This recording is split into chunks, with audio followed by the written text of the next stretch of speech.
Hello बच्चों। Last class में हम लोग डिस्टेंस फार्मूला बेस्ड प्रॉब्लम और उसके कॉन्सेप्ट को किए थे। अब हम लोग डिस्टेंस फार्मूला के ही टाइप टू फॉर्म के क्वेश्चन पे आते हैं, जिसमें पॉइंट्स को कोलिनियर रिप्रेजेंट करना होता है। तो कोलिनियर पॉइंट्स होता क्या है? तो कोलिनियर पॉइंट्स ये कहता है कि अगर तीन पॉइंट कोलिनियर होगा, उसका एक शर्त है कि यहाँ पर देखिएगा, ये तीन पॉइंट्स जब एक जगह एक लाइन पर होता है तो इसमें दो सेगमेंट बनते हैं। एक सेगमेंट बना ए बी, एक सेगमेंट बना बी सी, और एक बिगर सेगमेंट ए सी। तो अगर दो स्मॉलर सेगमेंट का सम एक बिगर सेगमेंट के बराबर हो जाए तो उसे क्या कहा जाएगा? उसे कोलिनियर पॉइंट्स कहा जाएगा। आइए देखते हैं। पॉइंट एबीसी आर कोलिनियर, यानी if segment A B plus segment B C equal to क्या होना चाहिए? Bigger segment A C. अगर ऐसा हो जाए तो इसे क्या कहा जाएगा? पॉइंट को कोलिनियर कहा जाएगा। ठीक है।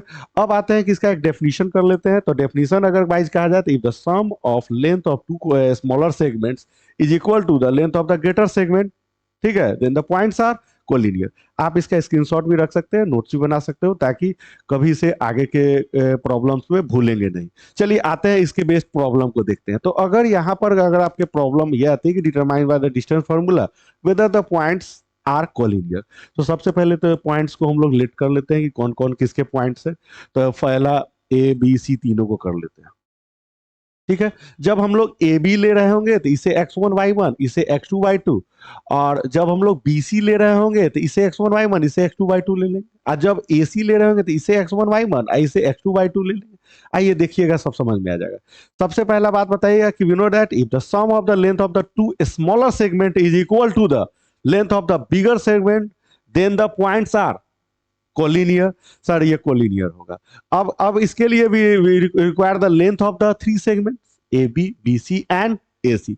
और ये निकालने के लिए हम लोग तीनों का लेंथ निकालना होगा। और ये लेंथ निकलेगा क्या? तो डिस्टेंस फार्मूला। और डिस्टेंस फार्मूला में क्या होता है? ए बी बराबर, तो आप बताए थे x2 root under x2 minus x1 का square plus y2 minus y1 का स्क्वायर। अब आइए चलिए करके देखते हैं। A B equal to x2 minus x1 का square plus y2 minus y1 का स्क्वायर।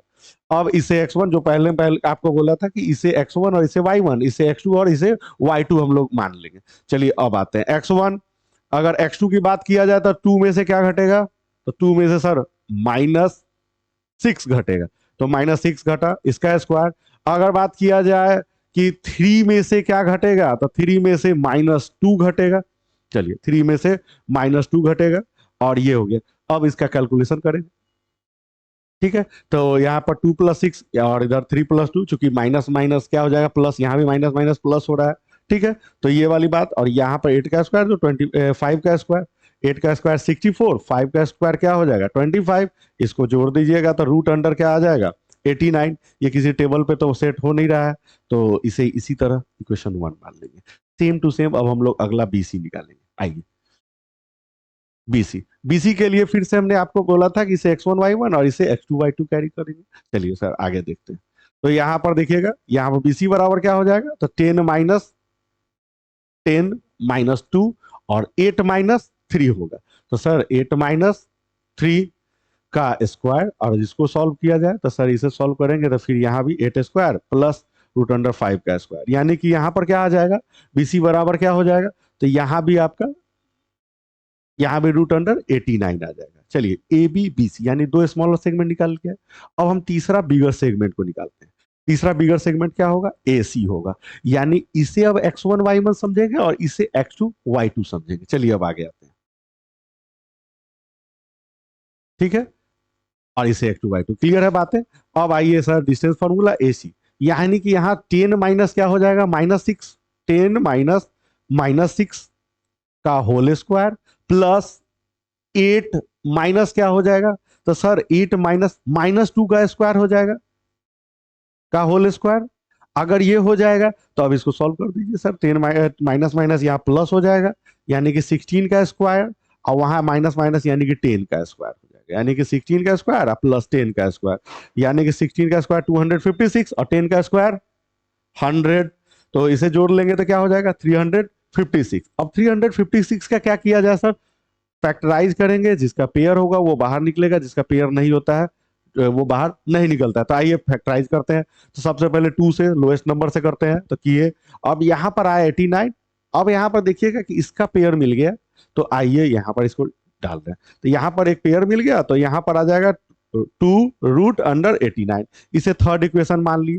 समझ में आया? फर्स्ट, सेकेंड और थर्ड। जब ये थर्ड आ गया तो आपने कहा था क्या कि इस दो को अगर हम लोग ऐड कर ले, स्मॉलर सेगमेंट के लेंथ को, और बिगर सेगमेंट के लेंथ के बराबर अगर हो गया, then point ABC will be collinear. तो आइए यहां देखते हैं, A B plus B C, यहाँ पर ये हो जाएगा, यानी कि इस दोनों को जोड़ोगे तो ये 2√89 हो जाएगा। और ये किसकी वैल्यू है? तो सर ये RHS यानी कि AC के बराबर हो गया। यानी कि फ्रॉम 3 और 4 अगर हम लोग बात किया जाए तो पॉइंट ABCR कोलिनियर। तो आप लोगों ने कोलिनियर का कॉन्सेप्ट को समझा। कोलिनियर का कॉन्सेप्ट क्या कहता है कि 3 पॉइंट्स कोलिनियर होंगे ओनली इफ उसमें जो दो स्मॉलर सेगमेंट बनेंगे उसका सम बिगर सेगमेंट के लेंथ के बराबर हो जाए। ठीक है, तो उसे क्या कहा जाएगा? Point ABC will be collinear.